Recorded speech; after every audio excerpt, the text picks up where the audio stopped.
People often mistake gray hair as a sign of weakness. I have observed this phenomenon for decades, first with detached interest and now with my own bitter experience.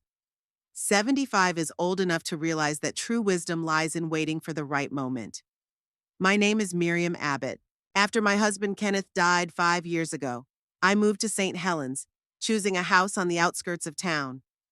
The Victorian mansion with its mansard and spacious garden cost $900,000, a considerable sum, but every penny was worth it. Not just because of the antique oak paneling, stained glass windows, and cedar cabinets that smelled of history. It was something else. For the first time in my long life, I had a place that belonged only to me. The morning begins with a ritual. I brew coffee in a copper pot I brought back from a trip to Istanbul and go out onto the terrace. Here, among pots of lavender and rosemary, I go through the mail and plan the day. My neighbors, mostly elderly couples or single people like me, prefer a measured life. Mrs. Lumley across the street invites me over for tea every Wednesday, and retired Professor Woodruff from across the street sometimes drops by to discuss books she's read. My career as a patent attorney has taught me one important thing. The devil is in the details. For 43 years, I've defended the rights of inventors, piecing together the intricacies of technical solutions and finding legal loopholes. Diplomas and certificates adorn my office, evidence of professional victories, hours spent studying blueprints and the wording of patent claims. In retirement, I have not lost the habit of analyzing. And now, as I finish my coffee, I reflect on my son's upcoming visit. Radley, named after my father, inherited his stubbornness, but unfortunately, not his analytical mind. My only child works as a public relations specialist for a major pharmaceutical company. He has always had a tendency to look for easy paths, avoid conflict, and follow strong personalities. Perhaps it's my fault.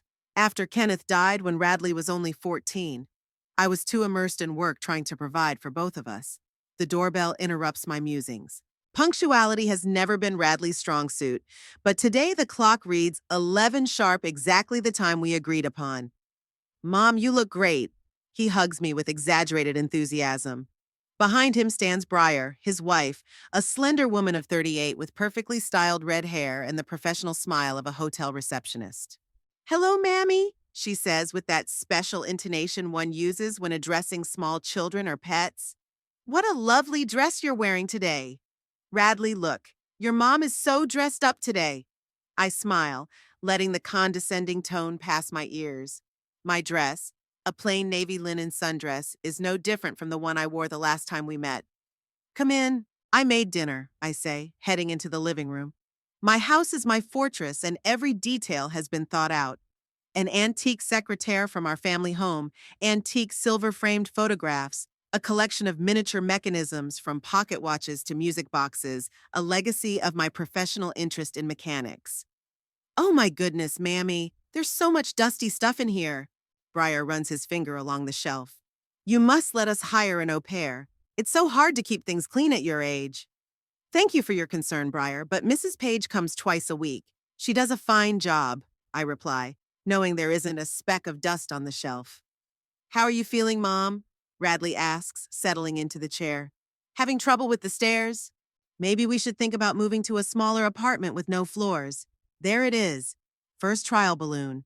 I'm making a mental check mark. "I feel great, thank you. The doctor at my last checkup said my blood pressure is better than a lot of 40-year-olds. "That's wonderful, Mommy." Briar uses that luscious tone again. "But you know, my aunt was feeling great too, and then she fell and broke her hip. Now she lives with my parents.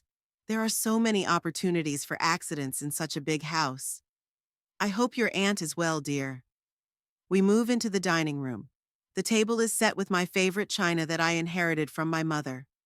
I have deliberately prepared a complicated dish, lobster-stuffed ravioli in a sauce made from herbs picked from my garden.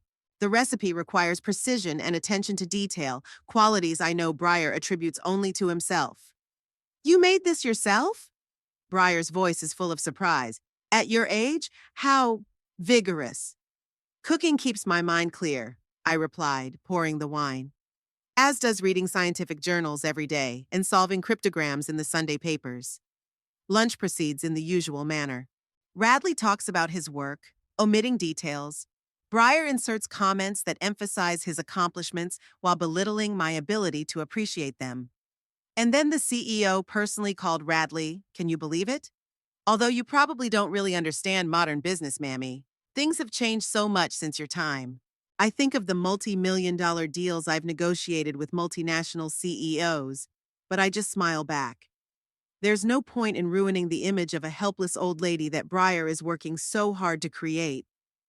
After dessert, a lemon tart made according to my grandmother's recipe, we move on to coffee. It is then that Breyer moves on to the next item on his agenda. Mommy, we're so worried about you living out here all alone. She glances at Radley, who nods in agreement. I mean, you can wait hours for help if you need it. And our neighborhood has a great infrastructure. Lots of older people to socialize with.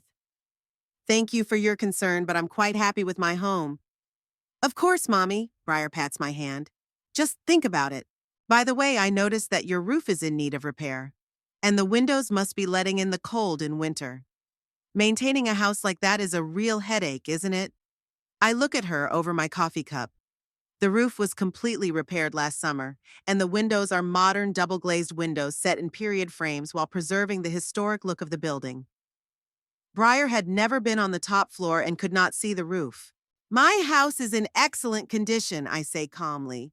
I do the necessary repairs and maintenance regularly. But it must be so expensive, she exclaims. Radley, you have to help your mom with these things. I have enough money, I replied, not giving my son a chance to join the conversation.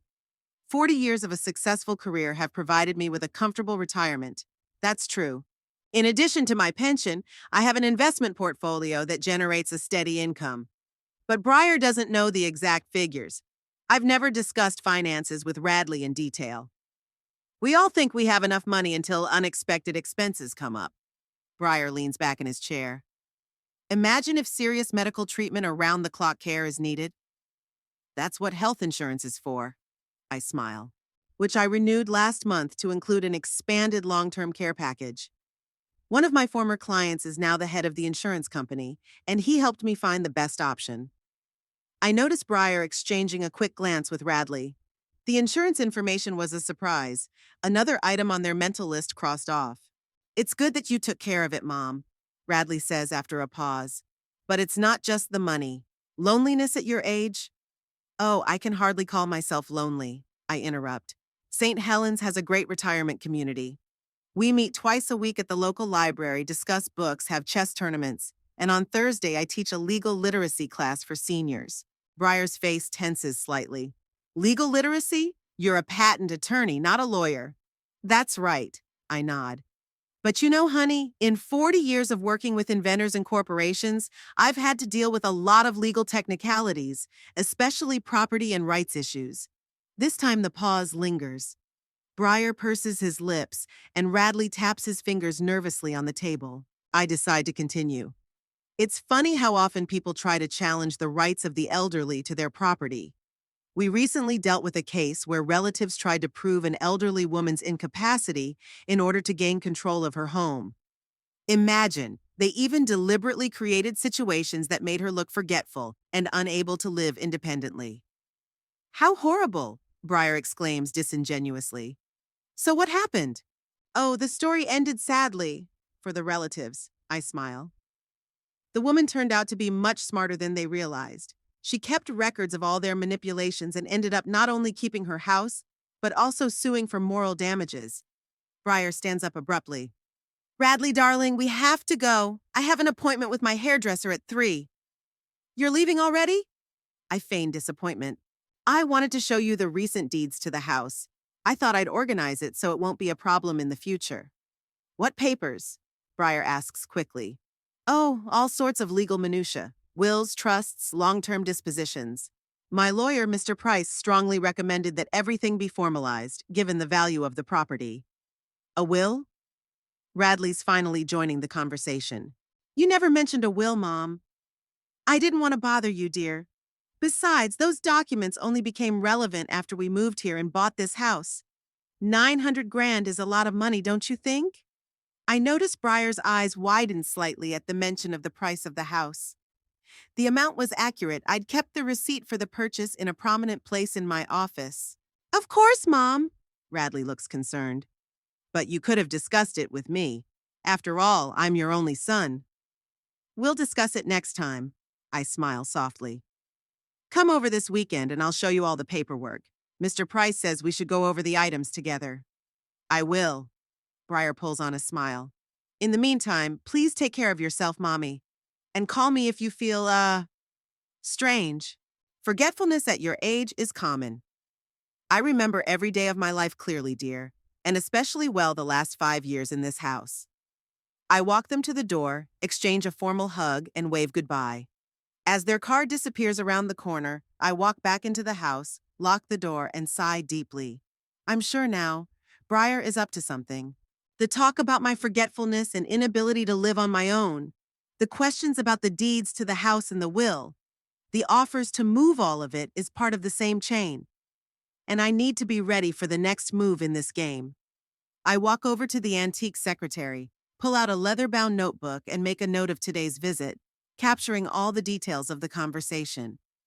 40 years of practicing law has taught me to document every little detail. It's a habit that has saved my clients many times. Now I may need it myself. I look out the window at my manicured garden. This house is a symbol of my independence, the result of decades of hard work. And I won't let anyone, not even my own son and his ambitious wife, take it away from me. After my son and daughter-in-law's visit, I began to notice a change in their behavior. Like chess players who had thought out the combination several moves ahead, they began to methodically arrange the pieces on the board, unaware that I could see their every move. A week had passed since our family dinner. In the morning, the phone rang, and I heard Briar's voice, unusually soft and caring. Mommy, how are you feeling today? Radley is so worried. I thought I'd call. I'm fine, Briar, I replied, pouring myself some tea. Thank you for your concern. You know, Radley and I were thinking, the alarm system in your house, it's very old, isn't it? In such a remote place, it's worth worrying about security. I chuckled. The security system had been installed only 2 years ago, one of the most advanced on the market, with monitoring via a mobile app. The alarm system is quite modern, expensive. Safeguard installed it. They have a great reputation. Pause on the other end of the line. Oh, really? But is it connected to the security desk? In case you, can't call for help yourself? Of course it is. Whenever a sensor is triggered, the signal goes to both my phone and the monitoring center. Plus, the cameras record everything that happens. Cameras? Briar sounded surprised. You have cameras inside the house? Only outside, I lied. Actually, there were only cameras in the common areas, the hallway, living room, and hallways, but Briar didn't need to know that. That's reasonable, she paused. And where are the recordings stored? Cloud storage, of course. All modern systems work that way. I could almost physically feel her rethinking some kind of plan.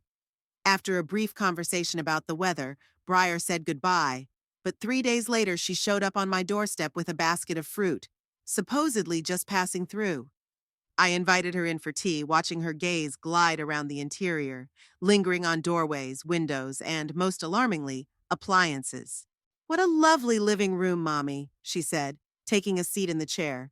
And this door leads to the study, I answered. That's where I keep my work papers and correspondence. Do you still consult on patent matters? Her eyebrows raised slightly. At your age?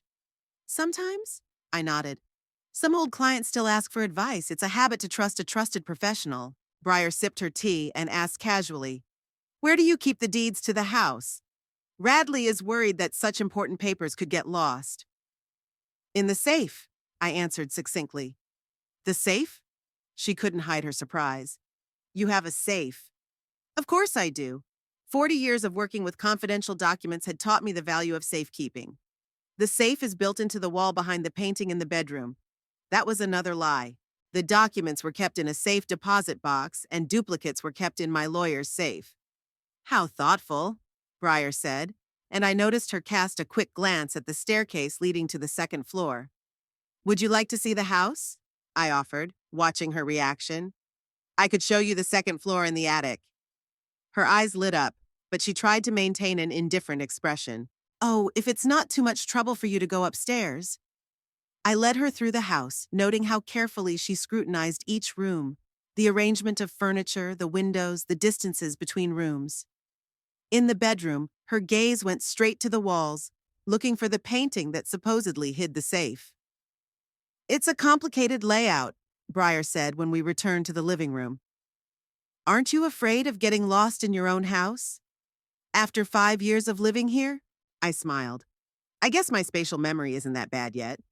Of course, it's easy for even a young man to get lost in a house this big, she corrected herself hastily. And the neighbors? Are they, paying attention? I mean, do they notice strangers? It was a casual question, but I could see the hidden meaning. Breyer was wondering how vigilant the people around here were. Oh, we're like a family here, I answered. Mrs. Lumley can see my garden and front door from her window. Professor Woodruff walks his dog every 4 hours and passes my house. And Mr. Collins, a retired policeman, lives 2 houses down from me and still maintains a professional habit of noticing anything unusual. I watched Breyer mentally record this information as if making notes in an invisible notebook. 2 days later, Radley called, his voice sounding detached, as if he were reading a prepared text. Mom, I was wondering, you were going to visit Aunt Iris, weren't you? Wouldn't it be a good time to go? Aunt Iris is my younger sister who lives on the other side of the country. I did plan to visit her, but I didn't tell Radley. How did you know about my plans? I asked, already guessing the answer. You mentioned it, didn't you? The confusion in his voice was obvious. No, Radley, I didn't, I said firmly. But I was really going to call Iris the other day. You see? He was visibly relieved. I guess I just anticipated your thoughts. Anyway, it's a great time for a trip. Spring, nice weather. Maybe. I paused. Why are you so interested in my trip? I'm just concerned, Mom. It's good for you to get a change of scenery, see your sister. After a moment of small talk, Radley said goodbye, but something in his voice made me wary. Usually my son avoided talking about my sister. They never got along. His sudden interest in my trip seemed suspicious. That evening, I called Iris. Miriam, darling, I'm so glad to hear from you. My sister's voice sounded warm and sincere. When are you coming? I've already prepared your room. What do you mean? I asked, feeling the anxiety building inside me. Well, Radley called last week, said you were planning to come for 2 or 3 months. Something about renovations to your house. Radley called you? I couldn't hide my surprise. Yes, he was very nice, asking if I could take you on for an extended stay.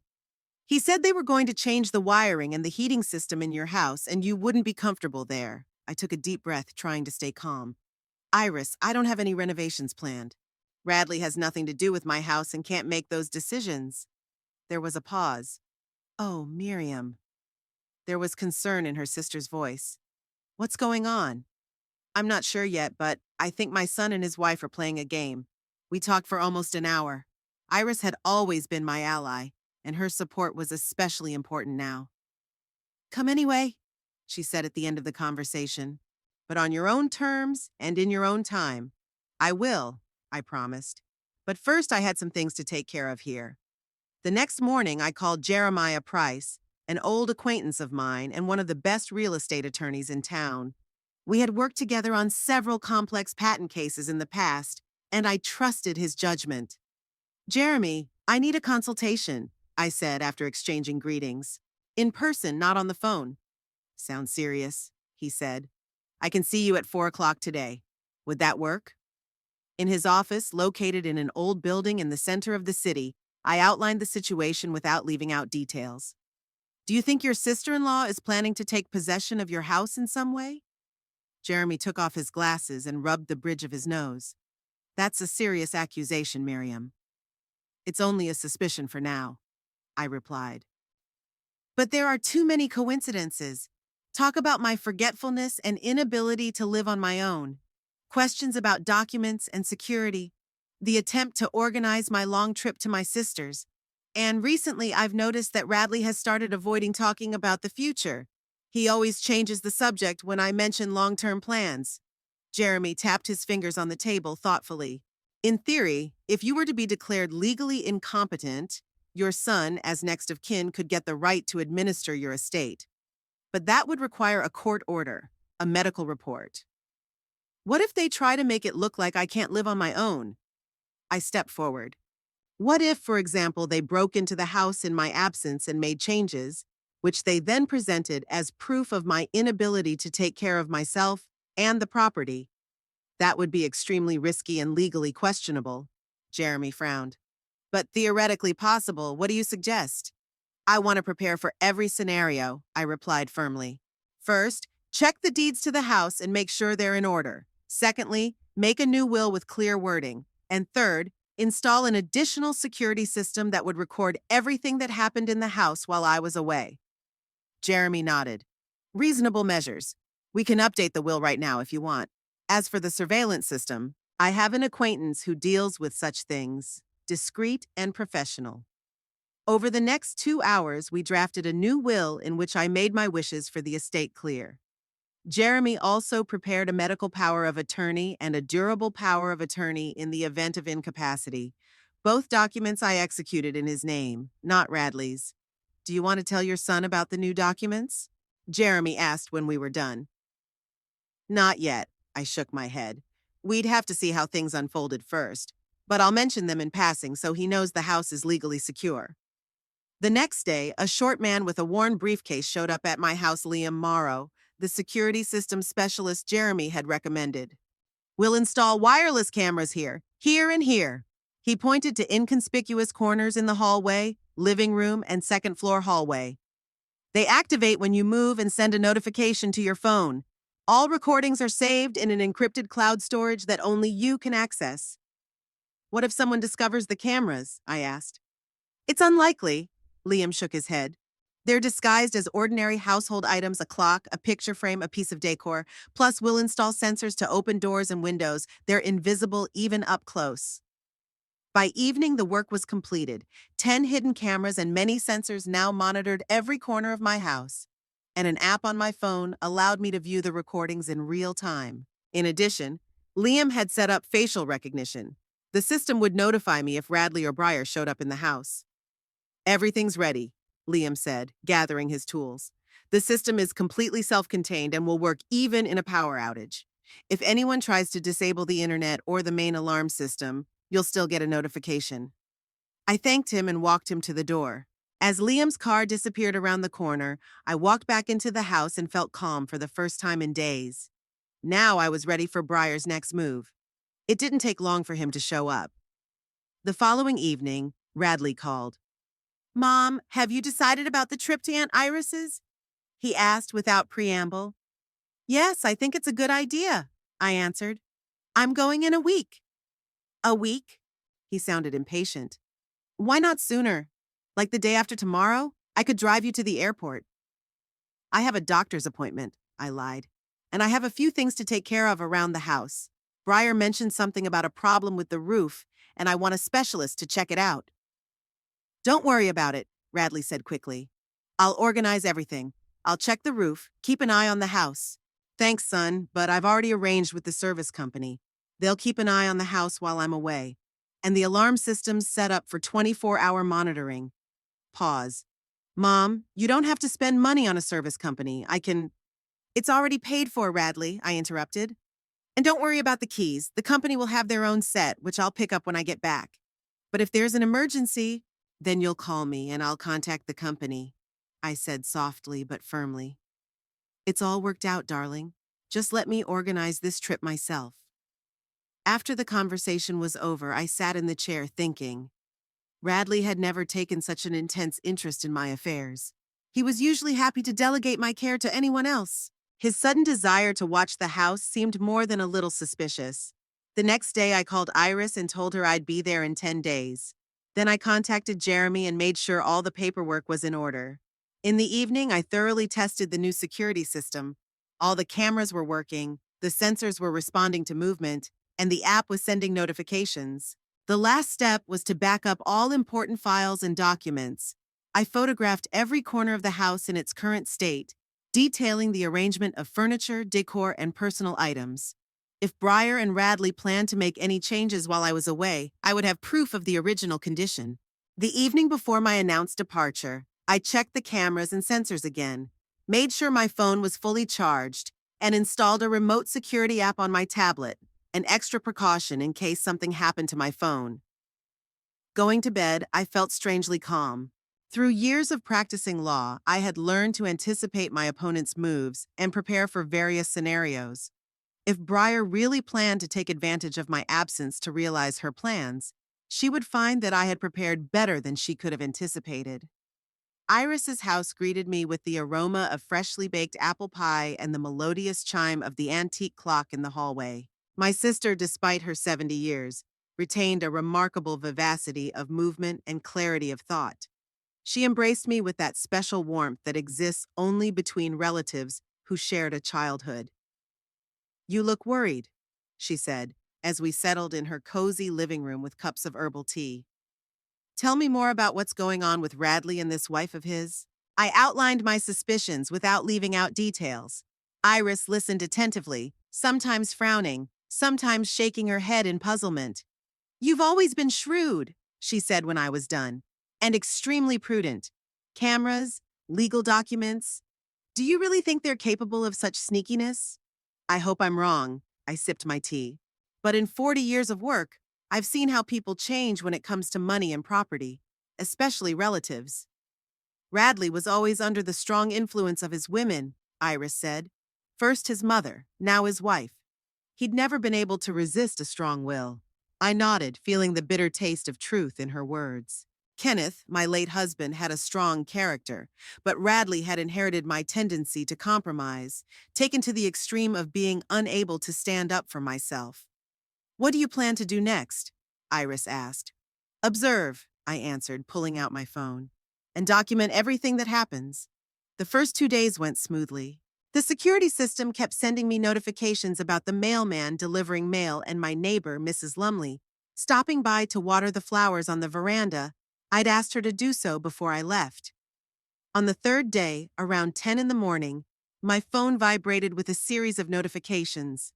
A motion sensor in the hallway detected activity, and the facial recognition system identified 2 visitors, a Breyer and a male stranger. I immediately opened the app and turned on the live feed from the cameras. Breyer, dressed in an elegant pantsuit, led the man, judging by his clothes and the briefcase in his hand, some kind of specialist, into the living room. "As you can see, the interior needs some serious updating." Her voice sounded clear thanks to the quality microphones. "All these antique things create an oppressive atmosphere, don't you think?" The man, apparently an interior designer, looked around thoughtfully. "There are some valuable items here. This secretaire, for example, looks to be from the 18th century, and the clock collection is of considerable value." "Perhaps, but they don't fit in with the modern interior," Breyer said with a careless wave of her hand.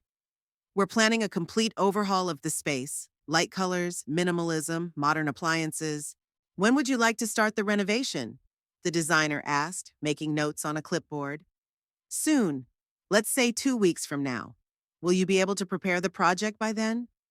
"Absolutely. But what about the owner of the house? You mentioned it was your mother-in-law's property." Breyer smiled, that special smile one uses when sharing confidential information. "You see, my mother-in-law is at an age where it's difficult to make these decisions on her own. My husband and I have taken over the care of her estate. She's visiting her sister now, and she'll probably stay there for a long time, maybe forever." I felt a wave of anger rising inside. Her self-righteousness, her lies about my condition, her careless handling of my possessions, all of it was outrageous.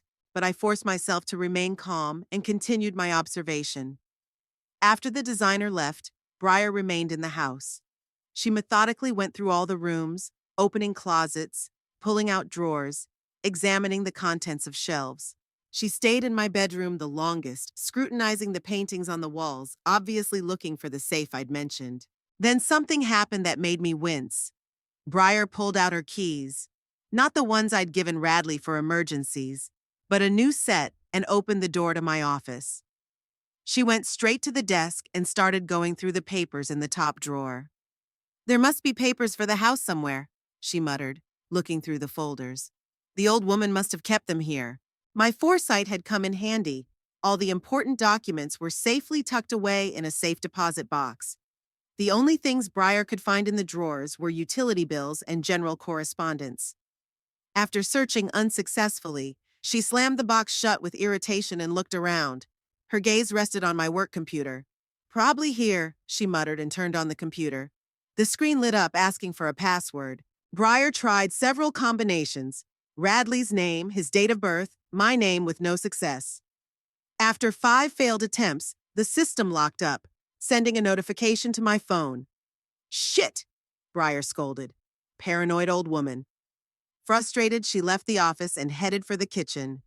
There she began opening cabinets and pulling out drawers, examining the contents. Then she pulled out her cell phone and made a call. "Radley, I'm at your mother's house," she said without preamble. "Yeah, everything's fine. The designer was here, we discussed the renovation plans." "No, I couldn't find the paperwork. They're not in the study or the bedroom. Maybe she does have them in the bank." A pause during which Breyer tapped her foot impatiently on the floor. "Of course, we must act quickly. It would be better for the old woman to live with her sister. She'll be taken care of there." "Yes, I realize it's legally complicated, but there are options. If we can prove that she's incapable of managing the property on her own." Another pause.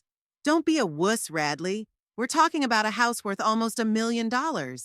Yes, I know she's your mother, but think of our future. The children we could have if we had a proper place to live instead of this cramped apartment." "What? No, don't yell at me. You said it yourself, she's getting forgetful." Breyer listened for a moment, then irritably turned off the phone. She stood motionless for a few minutes, then walked resolutely into the living room. There she began moving some of my personal belongings, photos, memorabilia, a collection of miniature mechanisms into a large cardboard box. "All this junk will have to go," she muttered. "No sentimental junk." After filling the box, Breyer took it to the closet under the stairs and placed it carelessly among the other things. Then she returned to the living room and began rearranging the furniture, pushing the antique secretaire back against the wall, moving the sofa closer to the window, removing family photos from the wall. I watched this vandalism with growing anger, but also with a certain satisfaction. Her every action was captured by cameras, creating irrefutable evidence. For the next 2 hours, Breyer methodically transformed my home. She removed the curtains I'd ordered to match the color of the walls and replaced them with her own, a bright red that didn't match the interior at all. In the bedroom, she put my personal belongings in a suitcase and put it in the same closet. In the kitchen, she rearranged the dishes, throwing out a few old but treasured teacups. Around 3 in the afternoon, the doorbell rang. Breyer opened it and let in 2 men with large bags. "Come in," she said. "Things are upstairs in the master bedroom." The men went upstairs and soon came down, carrying my favorite mahogany dressing table, a family heirloom passed down from my grandmother. "Careful," Breyer commanded. "It's an antique that could fetch good money." "Where to?" one of the men asked. "In the truck. I gave you the address. It's a thrift store on Maple Street. They already know you're coming." I took a deep breath, trying to calm down. Breyer wasn't just rearranging things, she'd started selling my furniture. I immediately took a screenshot of the screen, capturing the movers' faces and saving a recording of the conversation. After the movers left, Breyer went upstairs to the bedroom and opened my closet. She began going through the clothes, setting some things aside, others carelessly shoving them back in. "She won't need it anymore anyway," she muttered. "At her age, why so many clothes?" After gathering a decent stack of my best clothes, silk blouses, cashmere sweaters, a few designer dresses, Breyer put them in a large bag, then pulled out her cell phone and called again. "Emma? Hi, it's Breyer. Listen, I've got some great stuff for the charity fundraiser." "Yeah, almost new, good brands. My mother-in-law." "Well, she doesn't wear them anymore, but she's a bit of a throwaway. Can you come over tomorrow?" "Great, I'll be waiting." After that call, Breyer went down to the kitchen and started cooking dinner using my food and utensils. She moved around the house with the confidence of a person who feels like a full-fledged master. In the evening, Radley arrived. He looked unsure, constantly looking around as if expecting me to suddenly appear from around the corner. "Breyer, I'm not sure this is a good idea," he said. noticing the change in the living room. Mom will be very upset when she comes back and sees that you've moved her things. If she comes back? Briar shrugged. You said yourself that she's more comfortable with her sister. It's hard to move at her age. She'll probably choose to stay there. But it's her home. And things. Radley, don't start that again, Briar said with an irritated wave of her hand. We've already discussed this. Your mother's getting older. It's hard for her to manage a house this big. We're just speeding up the inevitable process. We're just speeding up the inevitable process. She's doing fine, Radley countered. And she's not old, as you keep calling her. Mom's always been independent, smart, perceptive, I know, Briar interrupted with a sneer. But the fact remains that she's 75. People often overestimate their abilities at that age. We're doing her a favor by saving her from having to make the difficult decision to move. Radley looked uncertain, but didn't argue further. They ate dinner, discussing plans for the next day. Briar mentioned that she was going to bring some of her things and stay in the house for a few days. I need to get everything ready for the renovation, she said. And I've made an appointment with a realtor to assess the market value of the house. A realtor? Radley almost choked. Briar, we can't sell Mom's house without her consent. Of course not, dear, Briar smiled with feigned patience. I just want to know the current value, for information. It never hurts to be aware of the real estate market. After dinner, they sat in the living room. Briar turned on the television. My old vinyl record player had been put away in the closet, and in its place was a modern sound system that she had obviously brought with her. The new couch is coming tomorrow, she said, getting comfortable. That ancient monster is ruining the whole room. A new couch? Radley fidgeted nervously. Briar, you can't just replace Mom's furniture. Why not? If she decides to come back, which is unlikely, we'll just say we wanted to surprise her. And if she stays with her sister, which is more likely, the house will pass to us and we can furnish it to our liking.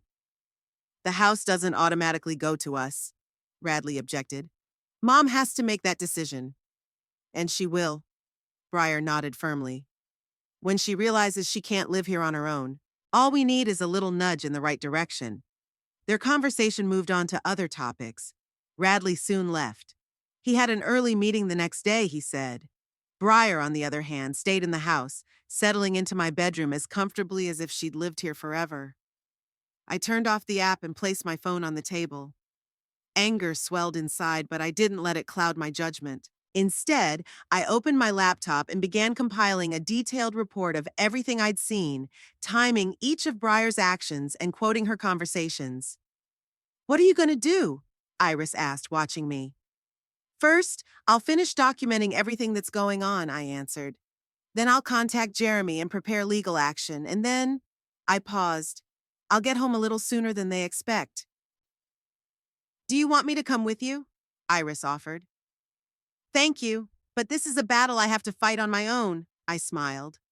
Although I could use an extra witness. Maybe I'll ask Jeremy to accompany me.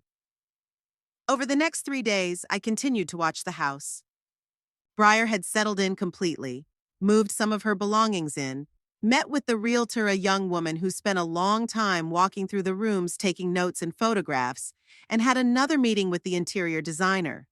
Particularly outrageous was the conversation with the realtor, during which Briar introduced herself as the homeowner, mentioning that she had inherited it from an elderly relative. This blatant lie captured on video was the last straw. I called Jeremy and explained the situation. He was as outraged as I was. It's not just unethical, it's illegal, he said.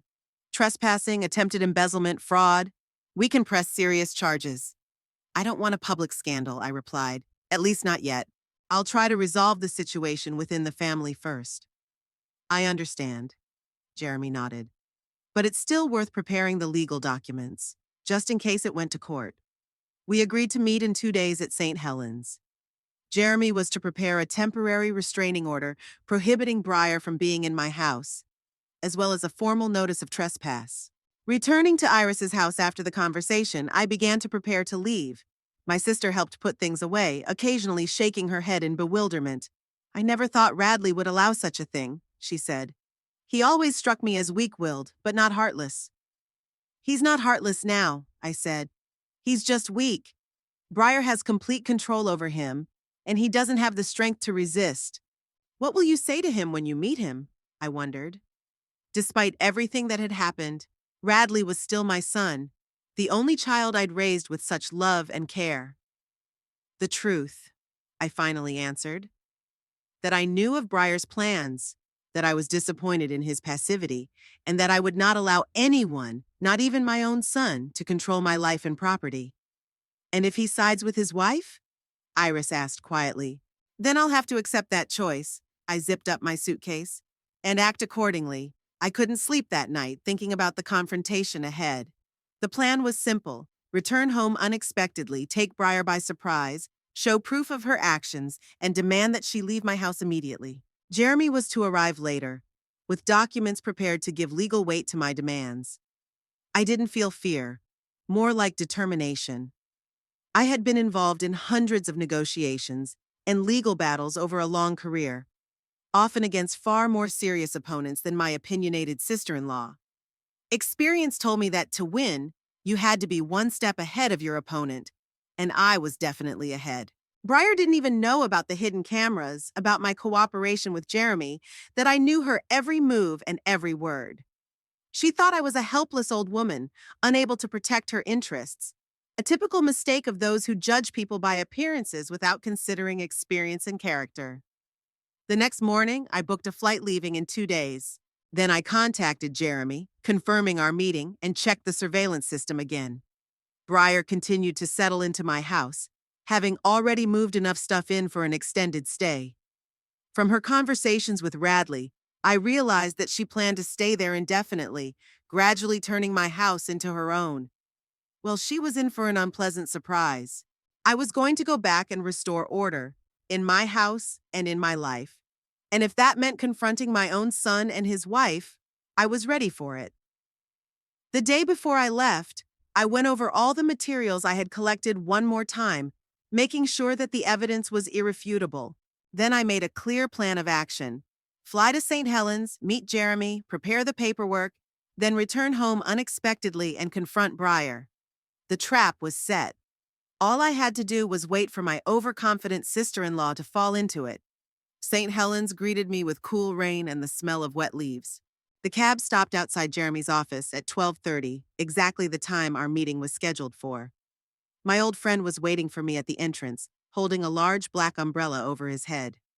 "You look determined," he said as he helped me out of the car. "I am," I nodded. It was time to put an end to this farce.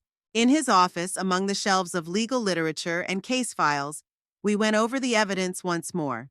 Jeremy had prepared several documents: a formal notice of trespass, a demand for immediate vacating of the premises, and a statement to the police in case Briar refused to comply. "All done," he said, handing me the folder. "When do you plan to be home?" I checked the time. It was almost 2 in the afternoon. "Now," I answered. According to the security cameras, Briar was in the house in my office. It would be a good time for a spectacular comeback. Jeremy nodded and picked up his briefcase. "I'll go with you, in case the situation escalates." We made it to my house in 20 minutes. Even though I was ready for a confrontation, my heart raced as the cab pulled up in front of the familiar Victorian mansion. An unfamiliar car, probably Briar's car, was parked in the driveway. "Remember," Jeremy said as we approached the door, "stay calm, no matter what she says or does. Emotions can get in the way." 40 years of practicing law has taught me how to control my emotions, I replied, pulling out my keys. But thanks for the reminder. I opened the door quietly, not wanting to make my presence known too soon, and stepped into the hallway. Jeremy followed me, treading silently across the hardwood floor. The first thing that caught my eye was the change in the interior. My favorite curtains had been replaced with bright, modern draperies. The antique console in the hallway was gone, replaced by a glass rack of decorative knickknacks. There were no more family photos on the walls, but abstract paintings in minimalist frames. Sounds came from the study: rustling papers, muffled mutterings, and the creak of drawers being pulled out. I gestured for Jeremy to stay in the hallway and walked quietly to the study door. Briar was sitting at my desk, leaning over open folders. Her red hair was gathered into a careless bun, her face a look of concentrated irritation. She was going through the documents in the bottom drawer, the same drawer where I'd left a few old bills and minor papers. Looking for something specific, Briar? I asked calmly. She flinched and straightened abruptly, the drawer slamming shut with a clatter. Her face contorted with fright for a moment, then quickly assumed a mask of surprised joy. "Mommy, what a surprise!" she exclaimed, rising. "We weren't expecting you so soon." "Obviously," I nodded, looking around the office. There were boxes of my things on the floor, obviously ready to be shipped somewhere. On the desk was a folder with the real estate company's logo on it. "You seem to have been very busy in my absence." "I was just, tidying up." Briar tried to smile, but it was unconvincing. "You know, cleaning up, making sure everything was in order." Radley was so worried. "So worried that you decided to move into my house?" I pointed to the stack of women's magazines on the table, titles I'd never read. Briar interlocked her fingers nervously. "Temporarily, just to keep an eye on the house. You told Radley you'd be away for a long time." "I didn't say anything like that," I countered. "In fact, I definitely said I'd hired a service company to look after the house, but that apparently didn't stop you from invasion." "Invasion?" Briar laughed nervously. "Mommy, what are you saying? I am your daughter-in-law, a member of the family. I can't invade a relative's home." "In that case," I took a step forward, "please explain what my personal belongings are doing in boxes. And why is there someone else's furniture in the hallway instead of mine? And especially interesting." I pointed to a folder on the table. "Why did you need an appraisal of my house from a realtor?" Briar turned pale, but quickly pulled herself together. "You're misreading the situation," she said, straightening up.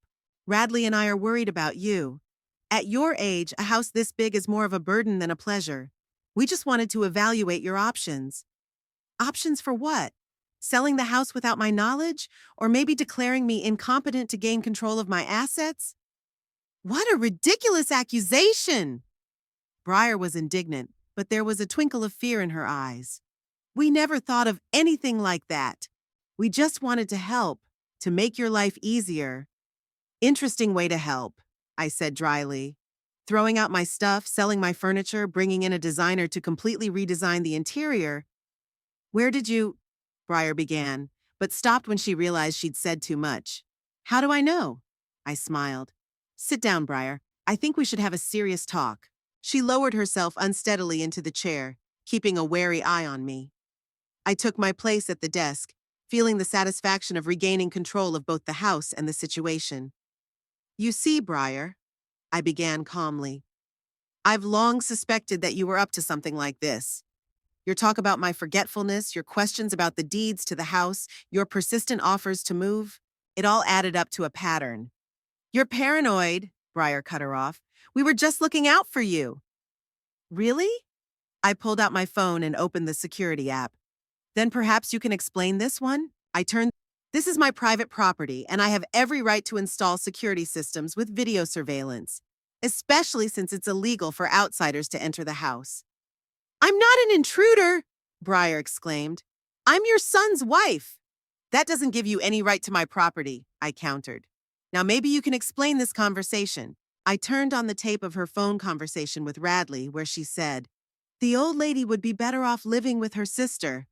"Don't be a wuss, Radley. We're talking about a house worth almost $1 million. Briar sat as if paralyzed, staring at the screen. Her face gradually took on the expression of a cornered animal, a mixture of fear and aggression. "You had no right to record my private conversations," she finally blurted out. "And you had no right to break into my house, to move and sell my things, to pretend to be the owner of my property," I countered. "But you did all that and more." I flipped through the notes on my phone. For example, here you tell the realtor that you inherited the house from an elderly relative. I wonder how you plan to explain my sudden disappearance. Or were you counting on me actually staying with my sister forever, as you put it in your conversation with the designer? Briar jumped up, her face contorted with anger. "You're misunderstanding everything. You're taking things out of context. We really meant well. At your age—" "You don't have to mention my age again, Briar," I interrupted. "I am well aware of my age, and I assure you my mental faculties are fully intact. So much so that I anticipated your actions and took precautions. I pointed to the door where Jeremy stood, silently watching the scene. This is Jeremy Price, my attorney. He's going to help us resolve this situation. Legally correct. Jeremy entered the office and nodded to Breyer, who looked at him with undisguised horror. Ms. Abbott, he said in a formal tone, I am hereby compelled to serve you with a formal notice of trespass and a demand that you vacate the premises immediately. He handed her the document, which she did not take, continuing to stand with a frozen expression. If you do not comply, Jeremy continued, placing the paper on the table, we will be forced to report you to the police for trespassing, fraud, and attempted embezzlement. Given the evidence available, the case will be pretty clear-cut. You're bluffing, Breyer hissed. You wouldn't sue your own son. Not my son, I agreed. But his wife trying to take my property might, especially since all your actions have been videotaped and audio recorded, including selling my furniture without my consent, which, by the way, is a felony. Breyer licked her lips nervously. Radley won't let you do that. Radley will be forced to choose, I shrugged. Between a mother who's always taken care of him and a wife who's dragged him into a potential criminal case, I wonder what his choice will be when he sees all those tapes. I got up from the table and walked over to the window. It was starting to rain in the courtyard, the drops drumming against the glass, creating a background rhythm to our tense conversation. You have two choices, Breyer, I said without turning around. One, you pack your things and leave my house immediately. No legal repercussions, no police reports. We pretend this incident never happened and continue to exist as a civilized family. I turned to her. Option 2, you stay and try to challenge my property rights. In that case, I will be forced to use all available evidence against you, including tapes of your conversations with the realtor, the designer, and Radley. Believe me, the court will not be on your side. Breyer stood, fists clenched, her face flushed with anger and humiliation. You can't just throw me out on the street, she said indignantly. My things are here. I moved half my closet. Which you can have, of course, I nodded. Jeremy will be present while you collect your, and only your, things. After that, you'll return the keys to the house and you'll never come here again without my written invitation. And if I refuse? Breyer asked defiantly. I exchanged a glance with Jeremy, who silently pulled out his cell phone. In that case, the next call would be to the police, I said, and I assure you I have enough connections in this town to make sure it gets the attention it deserves. Breyer hesitated, considering her options. Finally, she exhaled sharply. All right, I'll leave, but this isn't the end of it. Oh, I hope it is, I countered. At least for your attempts to take over my property. As for our family relations, that will depend on many factors, including your ability to admit a mistake and apologize sincerely. Apologize? Breyer spat that word out like something poisonous. For what? For taking care of an old woman who couldn't admit her failure? For trespassing, I answered calmly. For lying, manipulating, and attempting to take someone else's property. And for calling me old lady and old woman at least 23 times in the last few days. I've been counting everything. Breyer snorted and headed for the door. I'll pack my things. But Radley will find out about all this. Absolutely, I nodded. In fact, I'm going to show him all the tapes, including the ones where you call him a wuss and say he can't stand up to his mother. I think it will be educational for both of you. Breyer stopped on the threshold, her shoulders tense, but she didn't turn around. Then with a quick step, she walked out of the office. A few seconds later, I heard her coming up the stairs, probably heading for the bedroom where her things were kept. Impressive, Jeremy said quietly when we were alone. You've always been a great negotiator, but today you outdid yourself. It wasn't hard, I sighed. I had all my trump cards on the line. Besides, Breyer had never been particularly smart. Ambitious, yes, but not farsighted. What are you going to do about Radley? Jeremy asked, sitting down on the edge of the table. I wondered. Despite my anger and frustration, Radley was still my son, my only child. I'll talk to him, I finally said. Show him the tapes, explain the situation. Maybe it would open his eyes to his wife's true nature. And if it doesn't, then he'll have to make a choice, I shrugged. I won't keep him around against his will. But I won't let him manipulate me or trespass on my property. From upstairs, there was the sound of doors slamming and drawers being pulled out. Briar was obviously packing in a hurry. I sat down at the table, feeling oddly tired and relieved at the same time. The storm I'd been anticipating and preparing for had finally broken and begun to subside. "Don't you regret the way things turned out?" Jeremy asked, watching me. Do I regret that my sister-in-law turned out to be a greedy schemer? Absolutely. Do I regret protecting my own interests? Not one bit. He nodded with understanding. You always knew how to stand up for yourself, even when others thought you were too soft because of your tendency to compromise. Compromise is possible when both sides are willing to give in, I said. Otherwise, it's not compromise, but surrender. The sound of footsteps on the stairs interrupted our conversation. Briar was coming down, carrying two bulky bags. Her face was stony, her eyes dry but full of rage. "I've taken my things," she said coldly. "I'll send the rest for Radley." "Excellent," I nodded. "Keys, please." Briar pulled a bunch of keys out of her pocket and tossed them on the table in front of me. "You're going to regret this," she hissed. "Radley won't leave it like this. It's his choice," I replied calmly. "And so are yours. I hope you both make the right one." Briar gave me a hateful look, picked up her bags, and headed for the exit.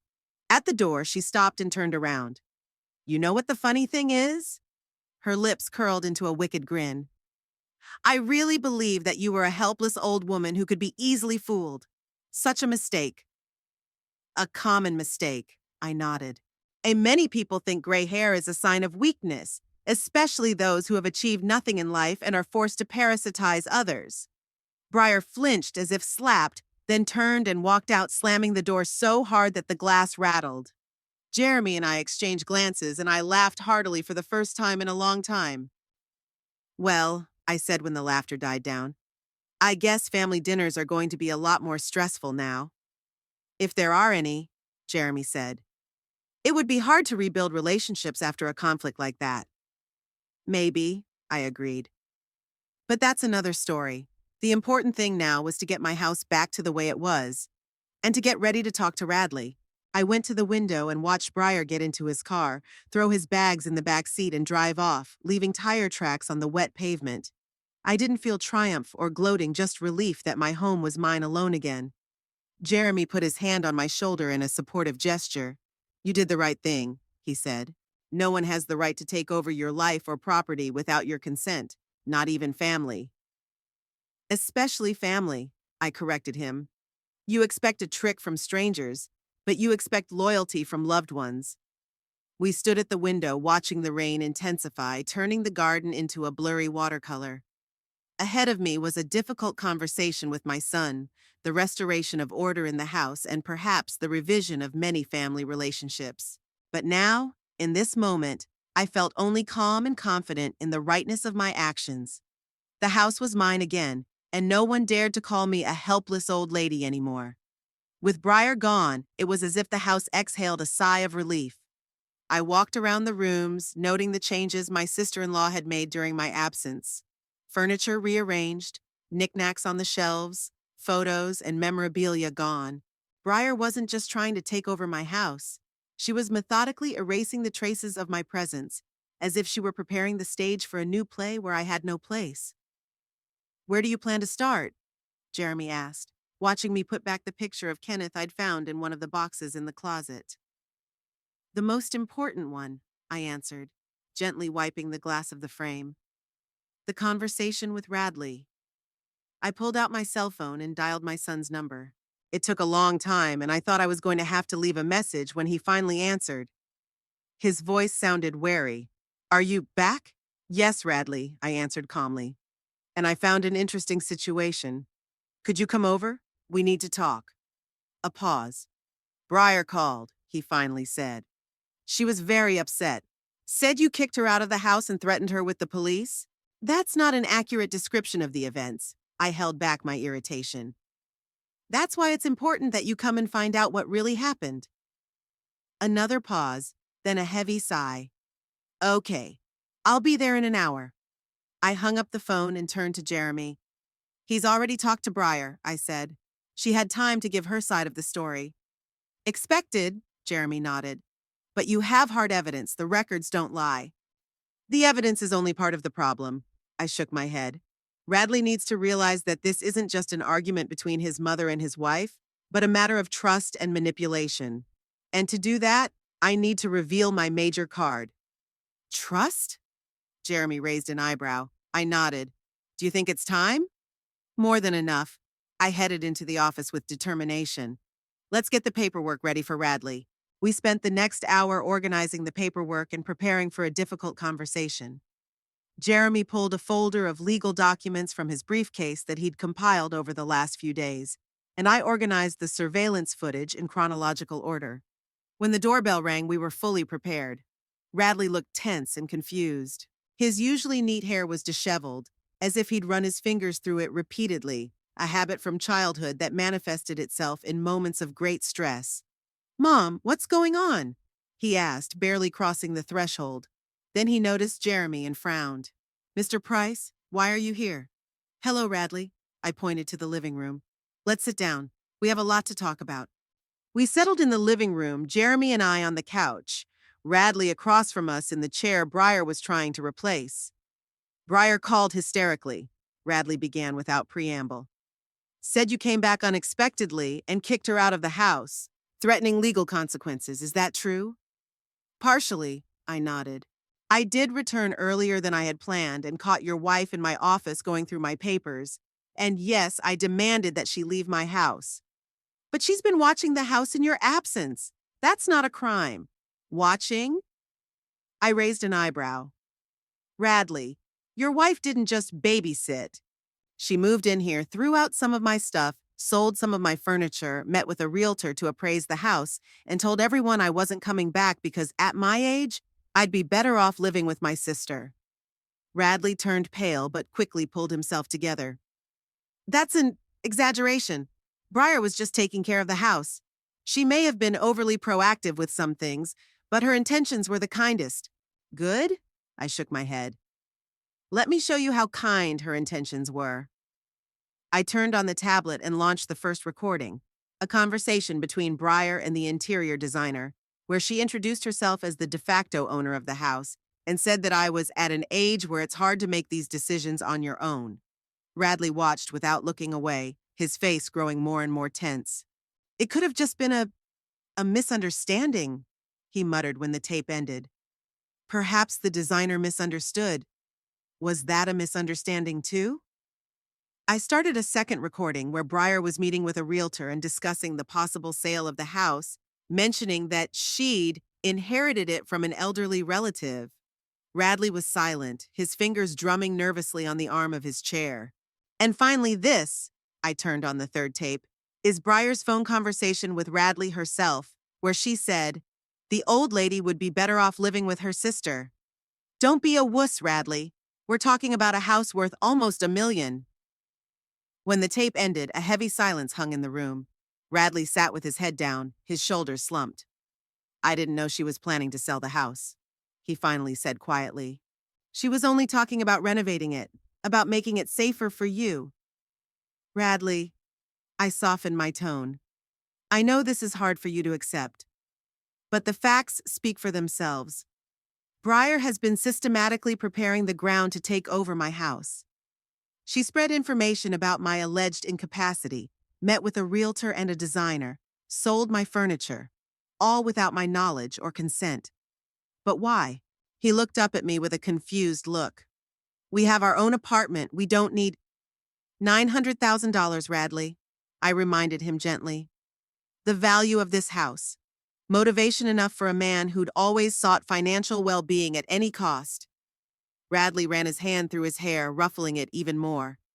"I can't believe she's gotten this far," he muttered. "It's some kind of misunderstanding. A misunderstanding that would have had serious legal consequences if I hadn't intervened," said Jeremy, who had been silent until then. "Mr. Abbott, your wife's actions could be classified as trespassing, fraud, and attempted embezzlement. In some jurisdictions, that could lead to criminal prosecution." Radley flinched as if struck by a blow. "Are you going to sue Briar?" he asked, shifting his gaze from Jeremy to me. "It depends on how things develop," I said. For the moment, I'd prefer to settle the matter within the family, but I have to protect my interests in case it happens again. What attempts? Mom, Briar isn't a criminal, she's just ambitious sometimes. Radley looked desperate to justify his wife's actions. Ambitious is an understatement, I said. But it's not even her ambition, it's her methods. Lying, manipulating, pretending to own other people's property isn't just ambition, Radley. It's a conscious choice she made. I paused, giving him time to consider what I was saying. Then I continued. In any case, I've taken measures to protect my property. Measures you should know about. I nodded to Jeremy, and he pulled a folder of documents out of his briefcase. Miriam, with my help, set up an irrevocable trust to which she transferred ownership of the house, Jeremy explained, handing the documents to Radley. According to the terms of the trust, the house remains in Miriam's full possession for the rest of her life, after that, it won't automatically transfer to you, as you might have expected. I finished the sentence. Instead, the special conditions spelled out in the document would apply. Radley ran his eyes over the pages, his face a mixture of confusion and anxiety. This is a legally binding document? He asked, looking up. Absolutely, Jeremy nodded. Registered and duly certified. The house is now under the protection of the trust, and no one, including you or your wife, can claim or dispose of it without the consent of the trustee I've appointed. But why? Radley looked lost. Mom, why did you have to set up this trust? Don't you trust me? It's not about trusting you, Radley, I said softly. It's about protecting you from those who might take advantage of your kindness. As you can see, my fears were not unfounded. I pointed to the clipboard. In addition, Jeremy added, we have affidavits from Miriam's neighbors who confirm that Mrs. Briar Abbott introduced herself to them as the owner of the house and talked about plans for major renovations and a possible sale. Neighbors? Radley blinked. Who exactly? Mrs. Lumley and Professor Woodruff, I answered. They'd been quite surprised when Briar had informed them that I'd moved in with my sister for good. So surprised, in fact, that they'd contacted me to clarify the situation. Radley leaned back in his chair, looking utterly broken. I didn't know, he mumbled. I swear, Mom, I didn't know she'd gone that far. She was only talking about checking out the house, maybe updating the interior a bit. I believe you, I nodded. But that doesn't change the nature of what's going on. Briar tried to take over my house using your name and your family connections. She manipulated you, presenting her actions as caring for me when in reality, she really just wanted the house. Radley finished, his voice sounding muffled. And she used me for it. Not just for that, I pointed to the clipboard.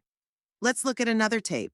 I turned on a conversation between Briar and her friend Emma, where she was collecting my stuff for a charity fundraiser, and mentioned that I don't wear that stuff anymore. Radley stared at the screen, his face growing increasingly grim. These are your favorite things, he muttered. The cashmere sweater I gave you for Christmas. The blue dress you wore to my prom. Yes, I nodded. Things of sentimental rather than material value. That Briar was planning to give to charity without asking my permission. Radley covered his face with his hands. God, Mom, I'm so ashamed.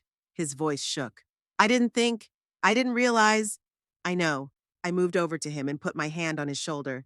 You're not to blame for her actions, but now you have to decide what to do with this information.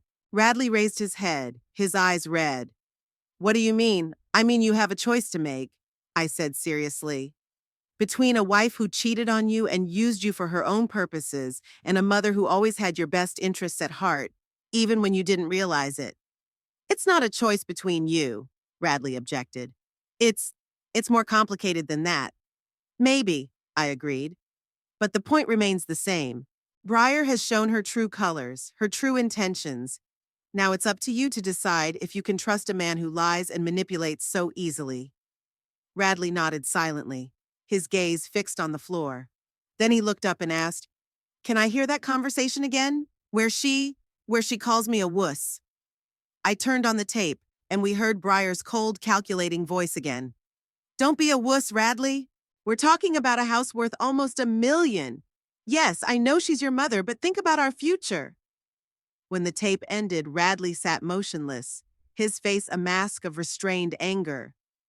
How many more conversations like this? He asked quietly. Enough, I answered.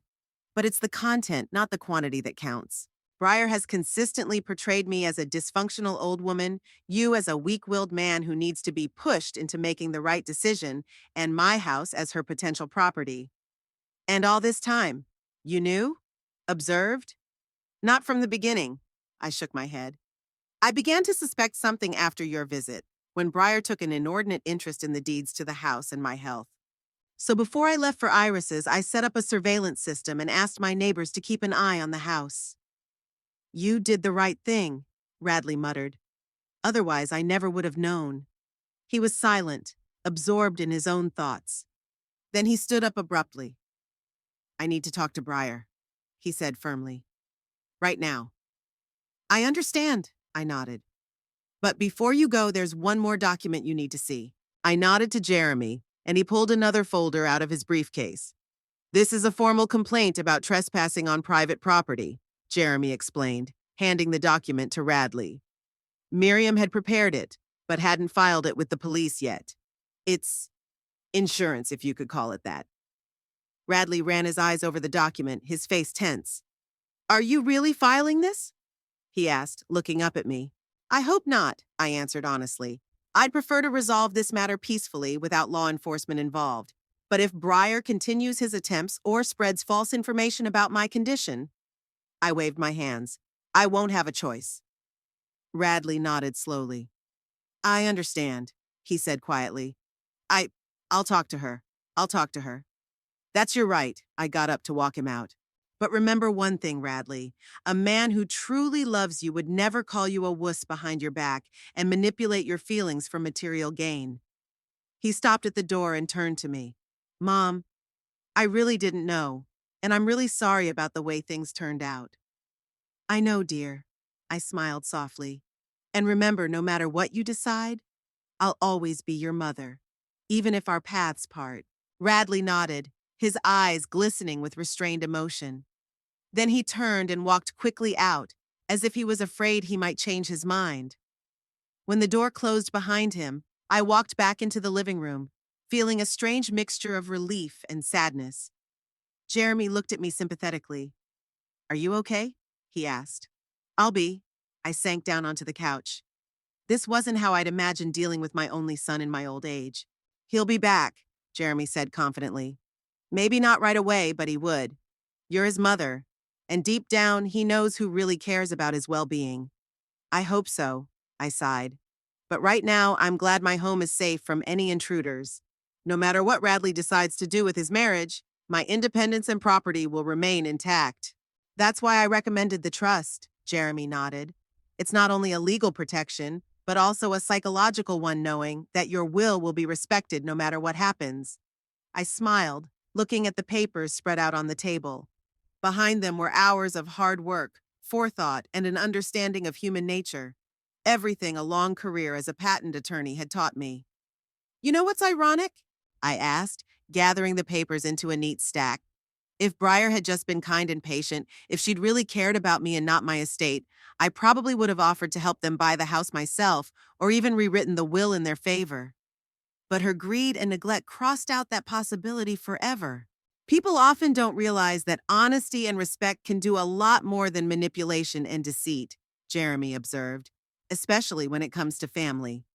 Exactly, I nodded. The family should be a bastion of trust, not a battleground for property. We talked about the legal aspects of the situation for a while, and then Jeremy left, promising to be in touch if necessary. I was left alone in my house, mine again and mine alone.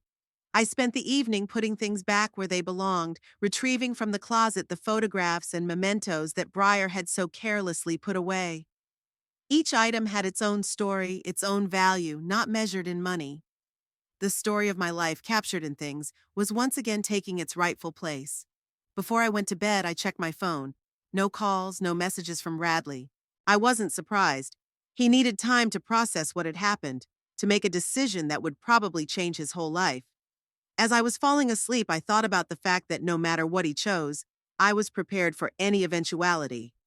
My home was protected, my rights were restored, and my determination to live a full and independent life was only strengthened after everything that had happened. Breyer had wanted to trap me in age and societal expectations, but instead I had fallen into the trap of my own greed and short-sightedness. And that was perhaps the fairest outcome of the whole unpleasant affair. The week after the confrontation passed in silence. Radley didn't call, as if he'd vanished after our conversation. I didn't try to contact him. I realized that he needed time to sort himself out and make a choice. I worked on restoring order in the house, returning everything to its rightful place. The neighbors helped. Mrs. Lumley brought a pot of geraniums that Breyer had put in the backyard as old-fashioned, and Professor Woodruff helped put the heavy bookcase back in its place. On the morning of the 8th day, Radley called and asked for a meeting. He showed up an hour later, looking haggard, with dark circles under his eyes and stubble he hadn't shaved in days. "I talked to Breyer," he began. Showed her the tapes. At first she denied everything, said you'd misunderstood. But when I insisted, she changed tactics, said she really wanted the house, but only out of concern for you. "And you believed that?" I asked softly. "No." He looked up tiredly. "Not after hearing her call me weak. Not after seeing the way she handled your things. I ended up asking her to move out until we could figure out what to do next." "I'm sorry you had to go through that," I said sincerely. "And I'm sorry I didn't see her true nature sooner." He grinned bitterly. "All the signs were in front of my eyes. I just didn't want to see." "Love often blinds you," I remarked. "Don't blame yourself." "It wasn't just love," Radley shook his head. "It was convenient. Breyer always made the decisions. I just went with the flow, glad I wasn't responsible." We talked about the future of our relationship. I assured him that I would always love him, but it would take time to rebuild trust. 2 days later, I met with Jeremy to discuss the next legal steps. "I'm thinking about reviewing all the documents," I said. "The will, medical powers of attorney, financial orders, anything that could give someone control over my life." "I suggest appointing an independent trustee to replace Radley," Jeremy advised, "just in case Breyer convinces him to act in her best interests." "Would you be willing to take that role?" I asked. "You're the only one I trust completely."